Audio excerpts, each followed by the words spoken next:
Hello and welcome back to another day in the arena. It's me, it's CGB, and today in the arena we're playing green-white mid-range. This deck is carving out a place in the meta because it just has this lineup of insanely powerful 4-drops and some interesting answers to the rest of the meta game.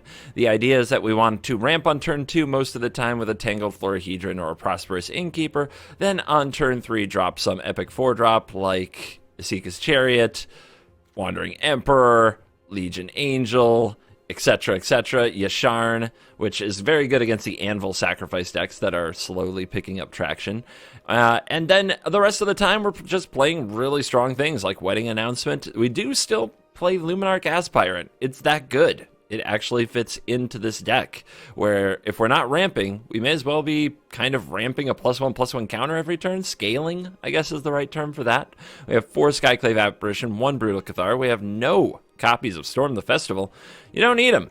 You're just playing better stuff than your opponents a good amount of the time, making it very hard for the aggressive decks to have success against you. And of course, we have Amiria's Call on the top end to make some angels. One of the cards that's very important is Archon of Emiria. This card gives fair decks like this that are just kind of like, here's a cool thing. They were getting run over and demolished by Runes. Runes is definitely scaling up faster than most of these decks can deal with.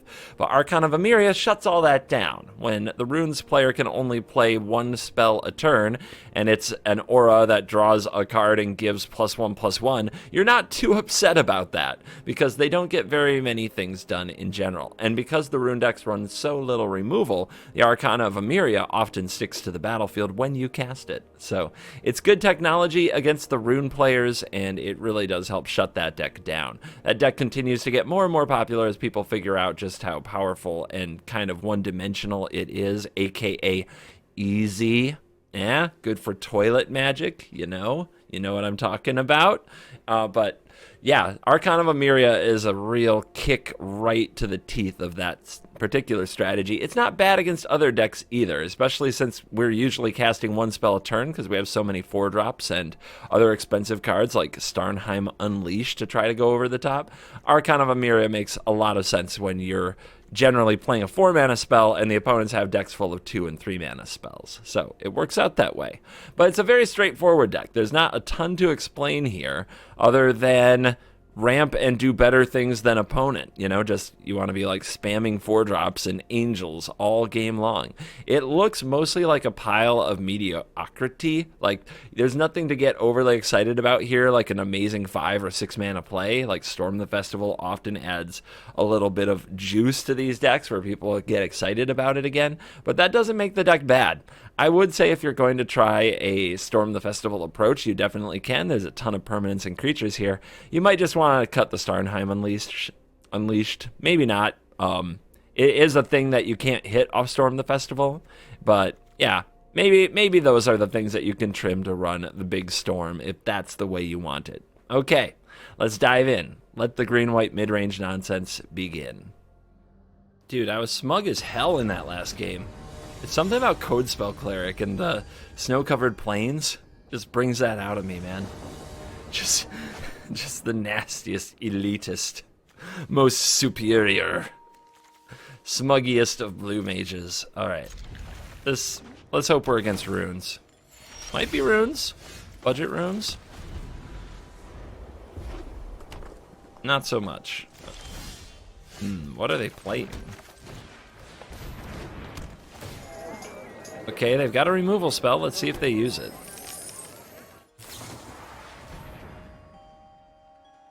Yeah, okay. You're cool.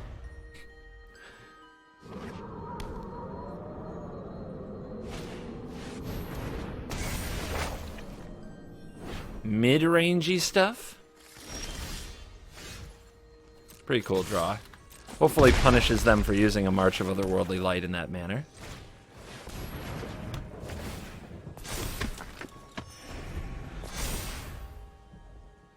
Do they ramp?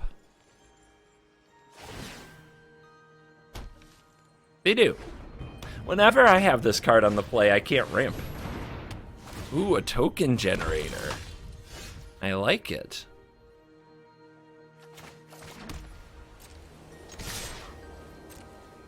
I like what they're into here. It's crafty.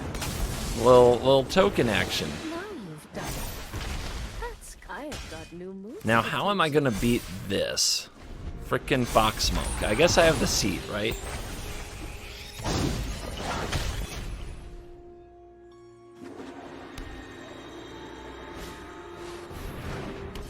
Ooh, that's a lot of card advantage. Ooh, how are we gonna, what? Okay. I don't even have a good-sized body to put a counter on to fend this off. I guess I have to play one. They might be able to draw all these cards, but if they can't play multiple spells in a turn, maybe their life will get hard.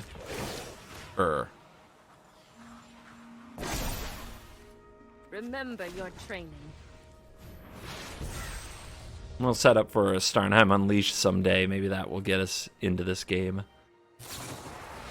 Another March. And they exiled something. Iganjo Uprising? This is full-on Boros tokens. But they've got this card advantage engine that's going to be really tough to beat because I can't draw removal.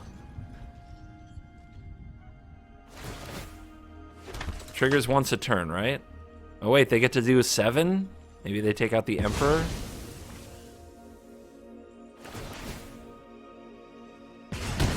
Okay. I'll be back.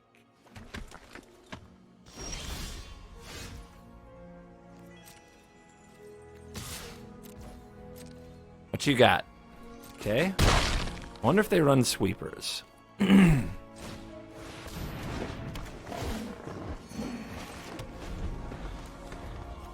Let's hold for one more turn for the Angels. 3 Angels might be lethal. That's their only spell for the turn. Nice. But if they have instants in their deck, they get to use my turn. I like their deck. I'm not sure it has the power, but I like it. Okay.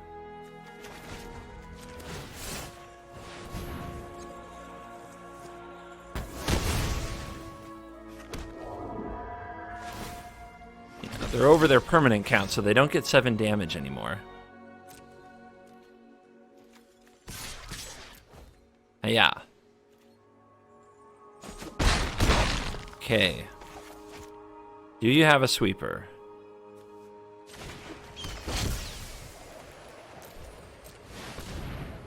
We go for it.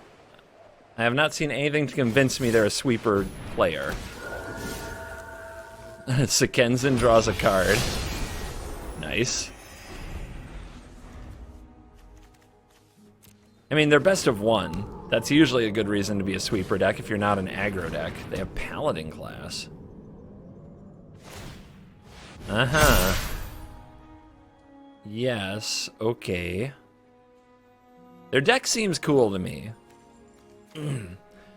But it's missing something, right? Maybe some flying? Ooh, all in. Maybe we don't block because of Wandering Emperor, but we have Archon, so they can't cast any more spells this turn no matter what. So this is freebie. Maybe they just realized that, and that's game. Luca! LVD alt account. Pretty popular name, to be honest. On the play, Chariot, let's go.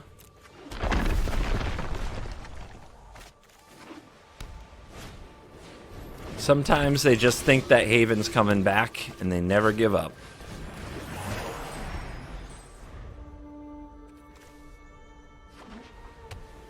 All right, being on the play is nice.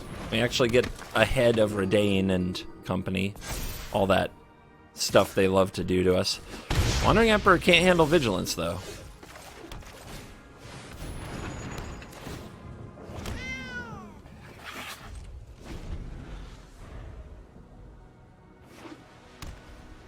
What you got? Apparition? I was wondering if they'd pull that one out of their bag of tricks for the Chariot.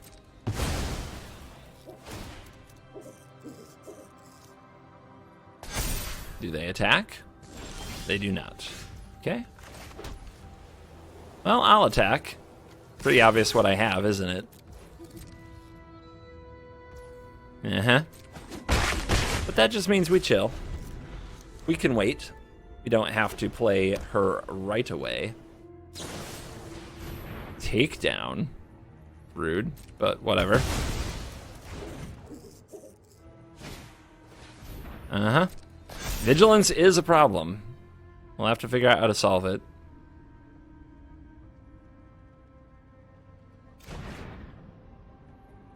Maybe we draw one of our own Skyclave Apparitions? That seems fair. Man, they play some really bad cards. The things you do to try to make Codespell Cleric a card. Don't attack with that Apparition. That would be foolish. Oh, it has Vigilance. Yeah, that's right. Alright. I forgot about these bad cards. Doesn't change my opinion. I'm home.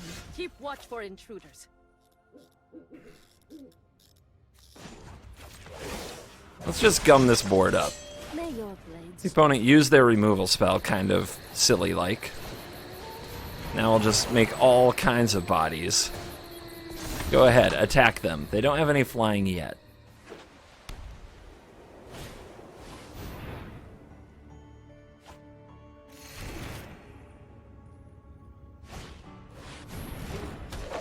Okay. Announcement or Wanderer? Nice. I love how much people hate Planeswalkers. You can use it against them so easily.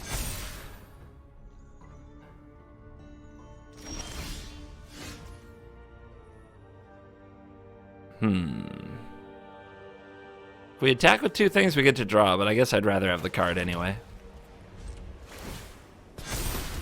Or not have the card, have the 1/1 token, I mean. You ever gonna do anything over there, opponent? Or just throw away your Codespell Cleric? Because it's not getting any better.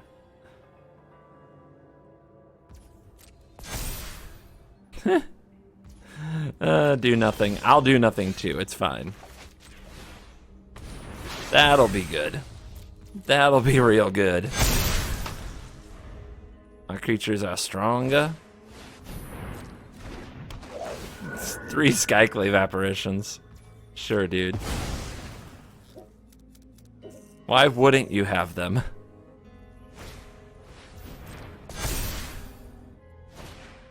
Nope. Nope, still not impressed.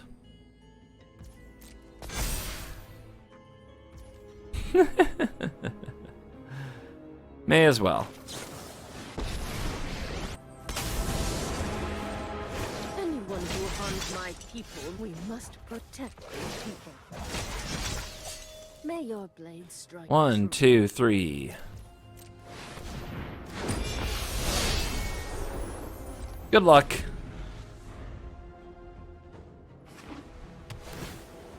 Good luck. I will always revel in beating up terrible mono-white builds.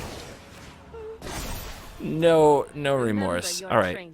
1, 2, 3, 4, 5. They take 1, 2, 3, 4, 5, 6, plus 11, 15, 19.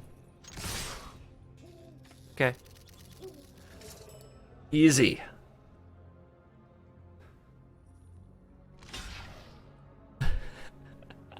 Going after the Florahedron. What is this hate? This senseless hate. Maybe they feel about green cards the way I feel about white cards right now. Or at least white weenie cards. White cards are great.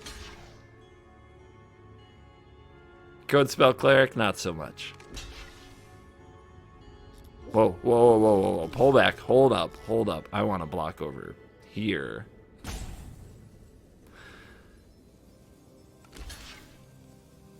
The deck chairs of the Titanic have been rearranged to your satisfaction.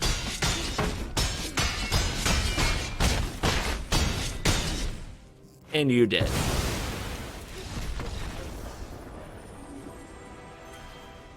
All right, on the play. What are these hands? I guess we go for an Angel on turn 3?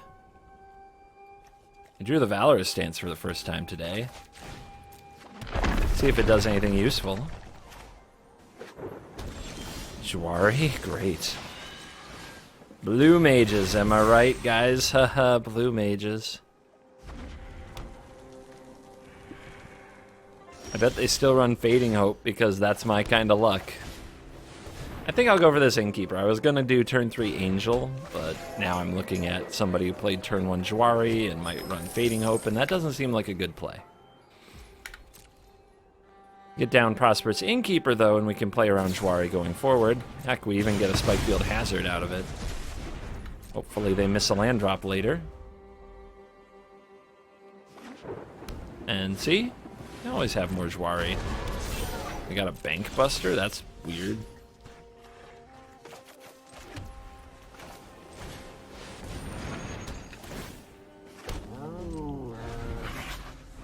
You can really put him to the test next turn with Starnheim Unleashed Chariot. Just untapped mana, of course.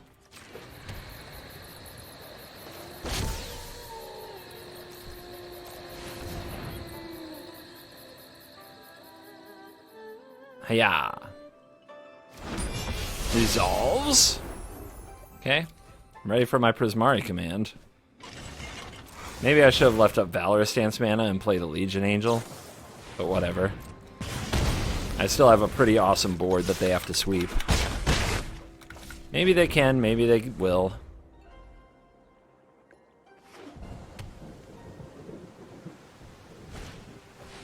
Okay. That's fine. Oh, we diggin'. I see. The angels are a little imposing.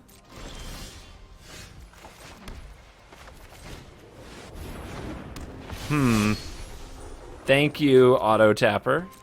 Nice to know I have to use my treasure now if I want to cast this Valorous Stance. They gotta protect that activation of Lair of the Hydra for one, you know? That's my bad. It's my fault. All right, Bank Buster. Let's see if you can save our friend over here. They seem to be in some dire straits.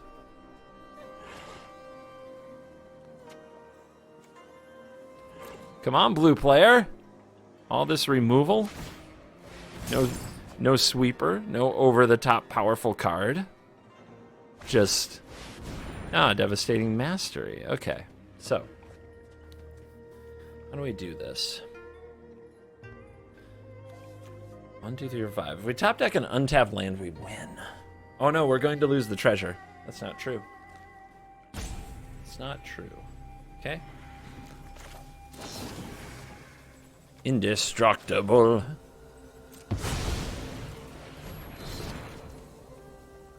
So I'll return this and submit just that. You blew up your own Bank Buster. Disgusting. How about Devastating Mastery in a deck with like 2 white sources here? That's a lack of vision, right? I think so.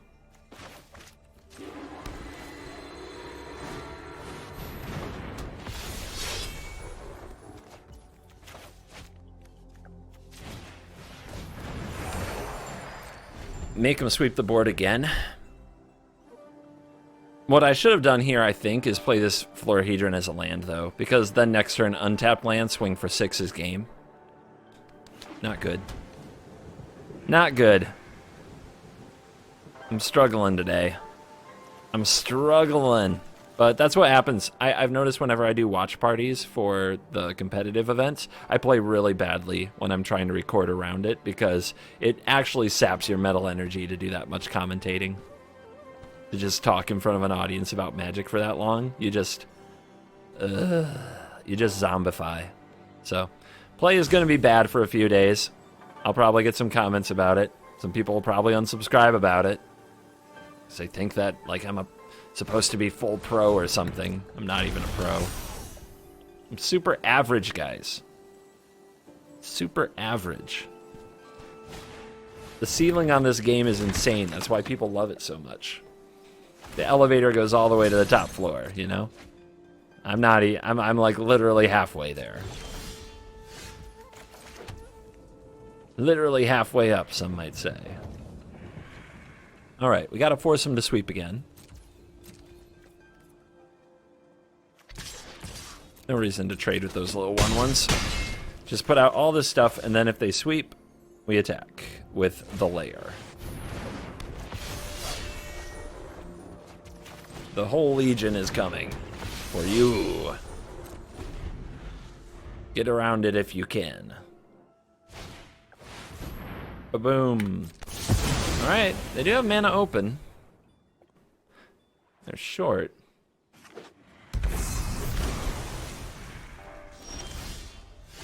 Okay. Well, let's see. So there's 1, 2, 3, 4, 5, 6. So we want to go big enough that they can't kill it with a spot removal spell. So we want to go at least 5. So we may as well go all the way. All the way.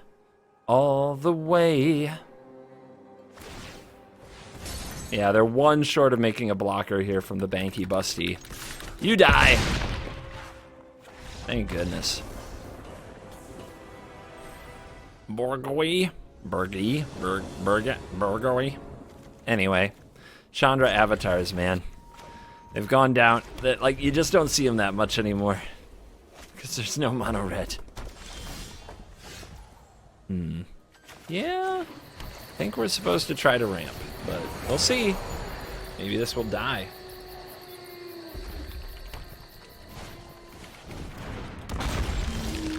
Egg. Egg. We can blow up the egg later. Let's get some payoff from our rampy ramps. So dragons. Is it? Again. Okay. Come up against Is It a few times now.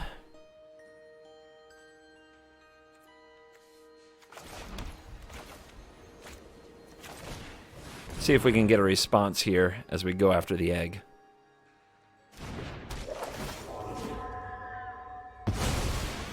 Sure feels like a Prismari command, doesn't it? So we probably don't want to play the Aspirate. We could just not attack with Chariot. No, we've got to try. You got to put the pressure on.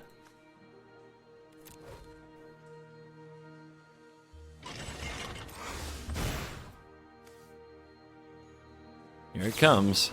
Okay, Demon Bolt. Sure.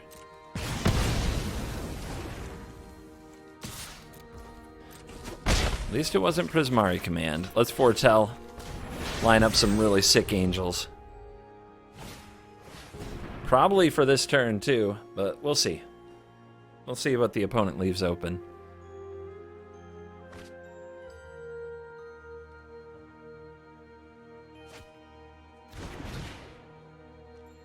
Okay, no blue available. Love it.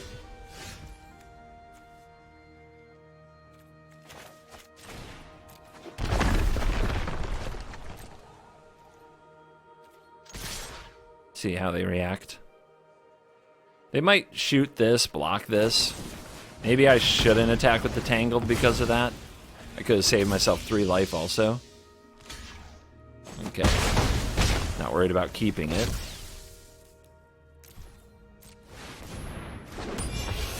Hopefully this messes with their gold span turn. And they don't just burn down the house or battle a Frost and Fire. Into the Royal. Okay. Okay, then. Well, let's unload.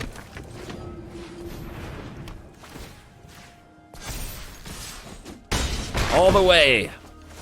All the way. All the way.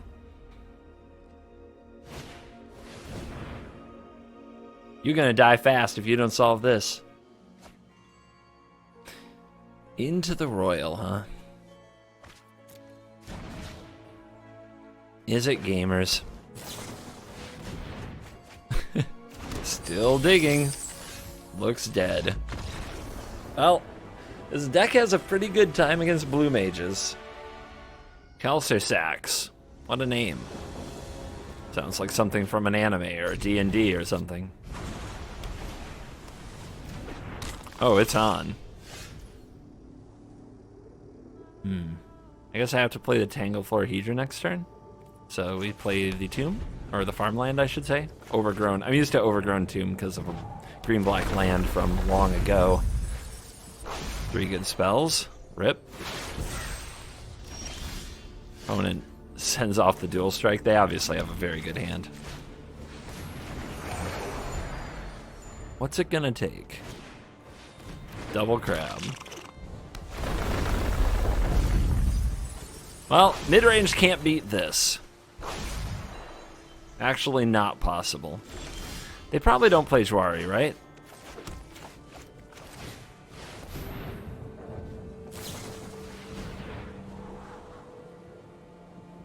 Behold. I'll just keep these 2 on top. They're perfect. It's fine. This is fine.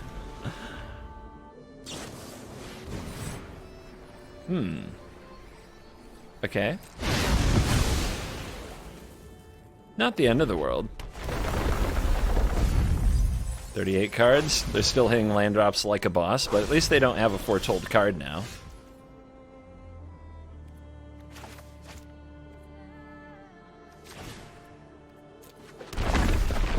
So what's the play? I can't get a token onto the battlefield to copy.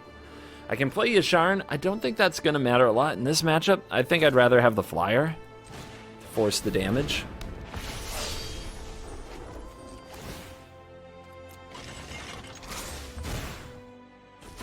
All right, 16 damage to go. 34 cards in our deck. Field of Ruin. I never got to do this when I played Mill. Like, the Field of Ruin only wrecked me, but this opponent is gonna do it. They're gonna live that best field life.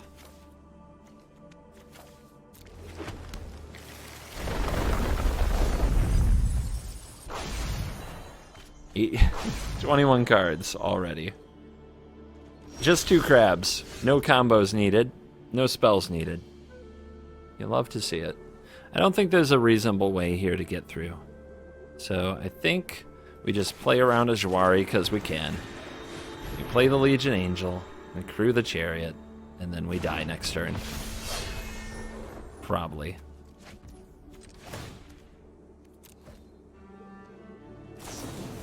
They run Prismari Command. Okay. Good for you. Sure looks good right now, doesn't it? Okay. I mean, maybe they are all in on these crabs. If they have none of the other mill pieces, then we have a chance if they start missing lands, but of course, I guess not. Man, are they really just... Is it really just control with crab? Maybe they don't even combo. I mean, you don't have to if you're going to draw 3 in your opening hand every time. Or 2 in your opening hand every time, rather. This is embarrassing, though. Certainly doesn't feel good.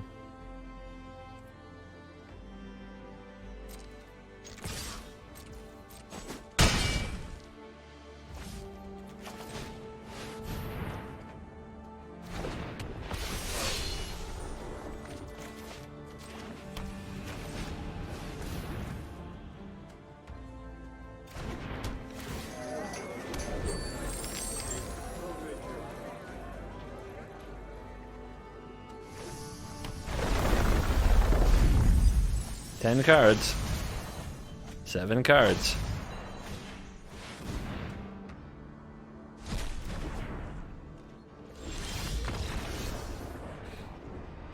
Pathetic. We'll try this hand. We keep on keeping reasonable hands and getting destroyed. That's been my experience today so far. Probably a bad sign for the deck when that happens. Hey! Oh my god, runes! I've been playing for 2 hours. I've played 0 runes, and now we don't have Archon. You know how many times I've drawn Archon today? Oh my god. It's been so bad. And now we play runes. Maybe we can draw it. Next turn would be perfect time for Archon to actually show what it can do.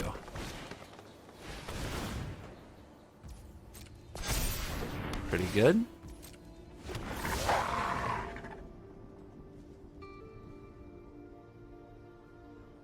They're thinking about this attack. Huh.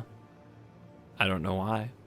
I mean, you're a beatdown deck. If you're not going to attack here, are you just the worst Magic player? Definitely the most cowardly. You should turn in your aggro card. Maybe they need a little inspiration.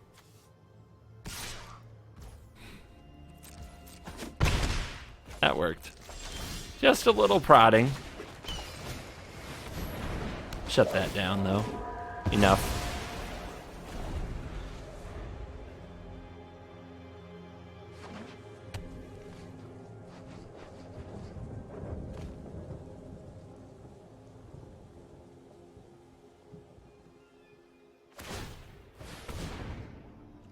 All right, level 2 Ranger class.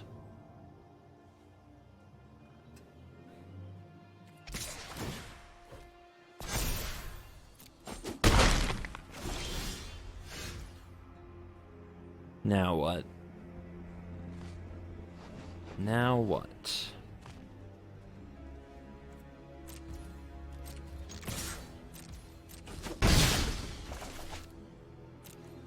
Tempting to do this instead.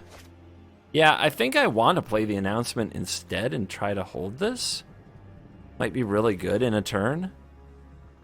Playing the Wandering Emperor on time seems kind of busted, though. Man, that's just a lot better than using this as a removal spell. Alright.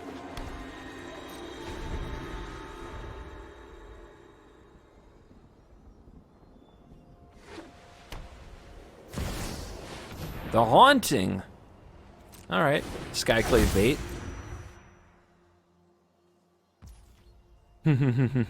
Clever girl.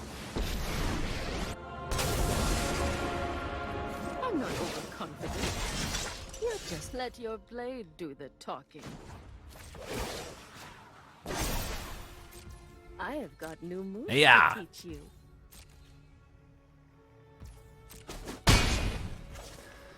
Do we move the Haunting now? Takes up my whole turn. Kind of frustrating. But, you know, it is a big setback.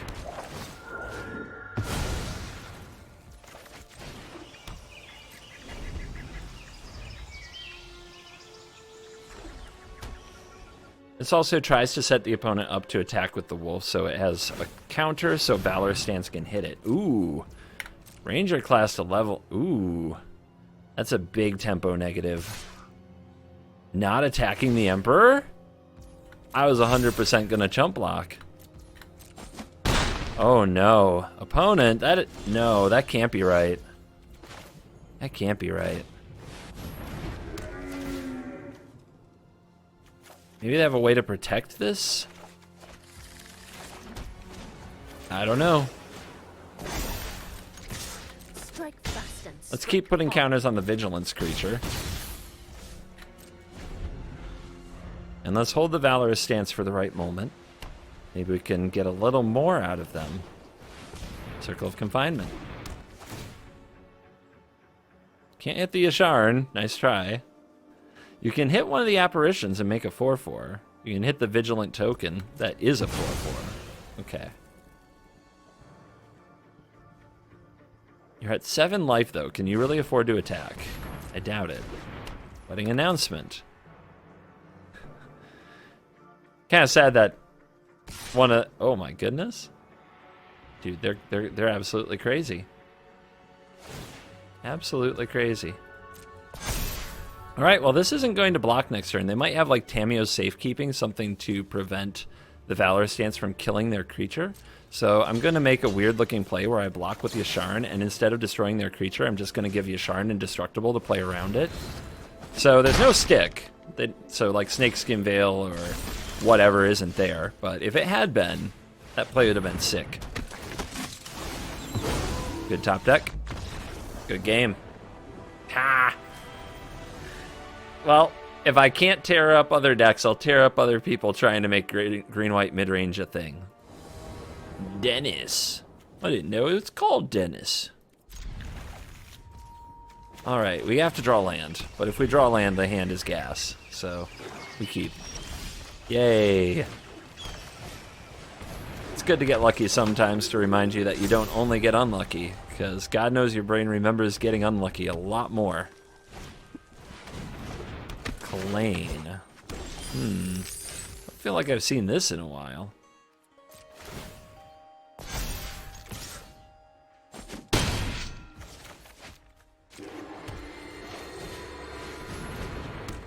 I'm playing that because what we name on Pathway might matter. Triple white's a thing that comes up sometimes. You can see already in our hand it's a possibility.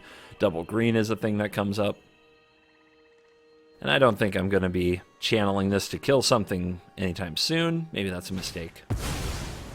The Harvester has a 4/3. Dang. You ripped the...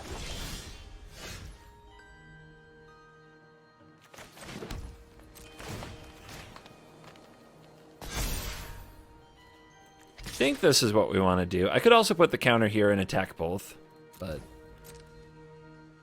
this is fine, I think. Someone's going to power word kill. Okay. Feels bad. I think I want the token anyway from the wedding announcement. Blockers are helpful. So what is going on? What's Dennis doing? Dennis the Rakdos Menace.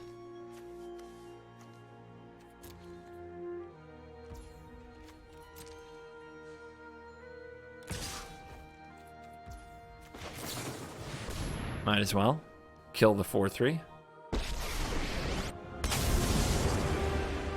I am the Emperor of Kamigawa. I will Our first Emperor is basically bait because we have number 2. The opponent deadly disputes perhaps, and that's a little but it was going to happen somehow.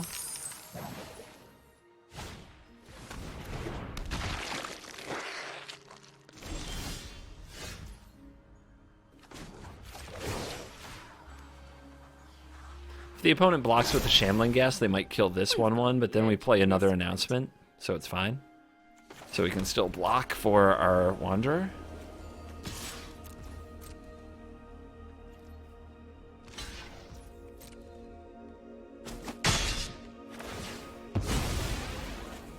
Trading their card with one of our tokens is totally fine.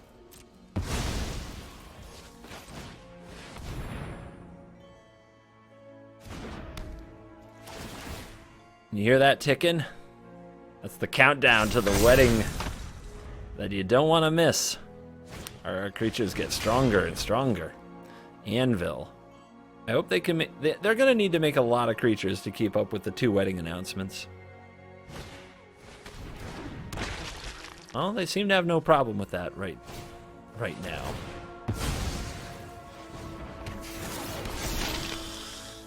Jeez. Okay. Sure. Sure, this is fine. Ooh. Okay.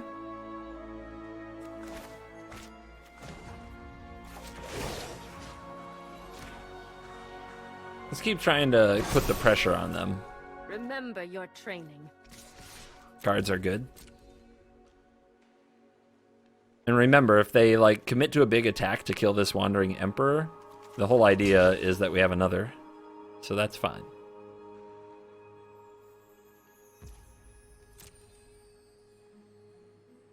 One thing that bothers me though is Meathook Massacre.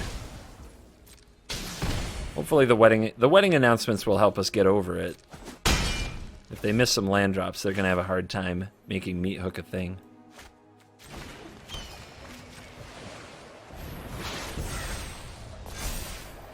There we go. Needed those apparitions. It's incredible how important they become in the meta again. At first it was like Cat Oven and things like that that they were solving. Now they have targets like Oni Cult Anvil and Planeswalkers that are very much back in the meta. Alright, here's the attack.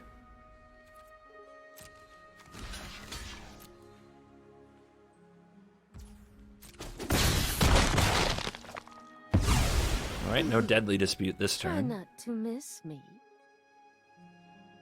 Then you'd have to kiss me. Where is that coming from? Sometimes I don't know my own references.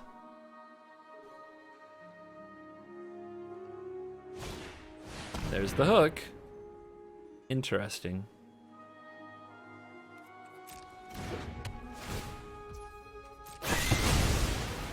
So the idea here is that now they put -1 on one of these.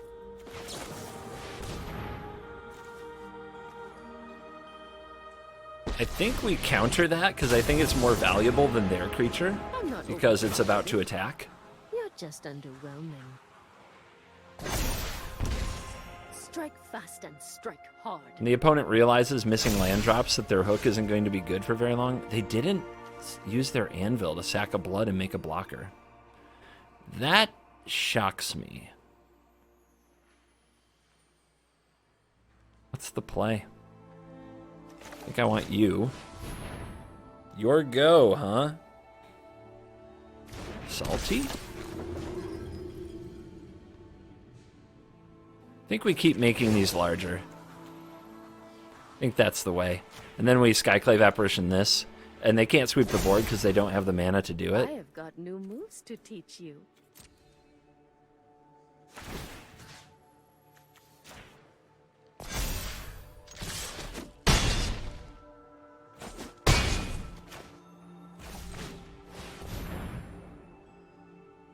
Take out the anvil or the harvester? Probably the harvester. This is sacrifice an artifact, right?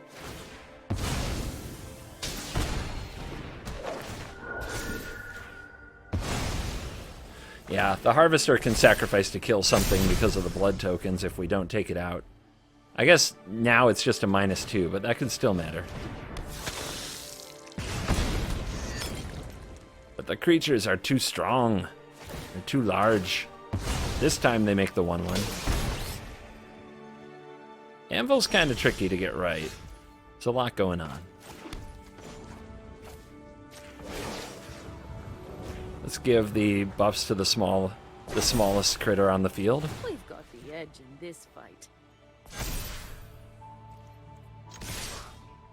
Keep getting in there. Should be lethal if they don't have a way.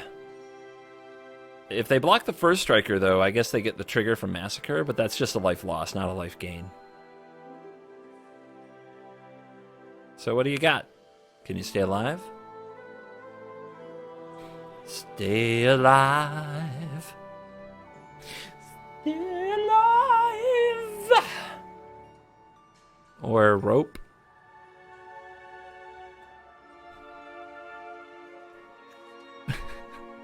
Are they mad?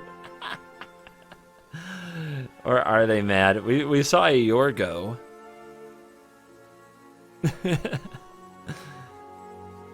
They don't even understand. I revel in this. I love every second of the ropering. Always. Even if it keeps me out of Mythic, it's fine. It's great. It's more time to show them my emotes. I pay good money for these. I'll just show them what I got. You can't be mad at this raccoon. Sorry, not raccoon. Tanuki. Alright, Oko's gonna blow you another kiss then. See ya, Dennis. And we are back for the post-game wrap, and let's check out the stats powered by Untapped.gg. Download link in the description. It does support the channel. By the way, you're still here. Like, only 20% of the viewers actually make it this far. So you probably liked the video, so consider liking the video and leave me a comment. Let me know that you stayed till the end. It means a lot. Hit subscribe if you haven't. 30% of audience hasn't done that. Would be nice. Makes my numbers go up. Makes YouTube love me. I want YouTube to love me. Make YouTube love me. How did we do? We went 9 and 8. It took me 1 hour and 45 minutes to get enough footage that I felt comfortable showing with this deck to make it look fun. And it is fun if you really like green and white, and you really like tokens, and you really like the Wandering Emperor. Then this might be a deck for you. I would say for best of one and for competitive ladder play, I wouldn't play it very much, because it has the mid-range problem. It's just kind of humming along in the middle. It's got very powerful cards, but there's always a greedy best of one player willing to go over the top, or just obsessively aggro best of one player going underneath. The 29% on the draw is a big time problem. The deck doesn't have a lot of ways to break serve. If it's relying on casting cards like Skyclave Apparition to get back in the game, well, the opponent can just blow up the apparition, make a creature, and keep their tempo ahead of you. So it doesn't have a comeback mechanism like a Doomscar, and it's not supposed to. If this deck runs cards like Doomscar, it's a very bad mid-range deck because it can't play kind of that dual threat role of attacking down an opponent who needs to. You're just relying on RNG at that point, and trust me, you'll always draw the card in the matchup you don't want to draw it in. There's a lot of losses on the draw, isn't it? Holy crap. But anyway, it's a fine deck. I just wouldn't play it in best of one very much. It certainly showcases how in best of three you can adjust and pivot with sideboarding and just play powerful main deck cards and do very well. But in best of one, not so much. Thank you for watching this video. As always, I'll see you in the next video. You're cool.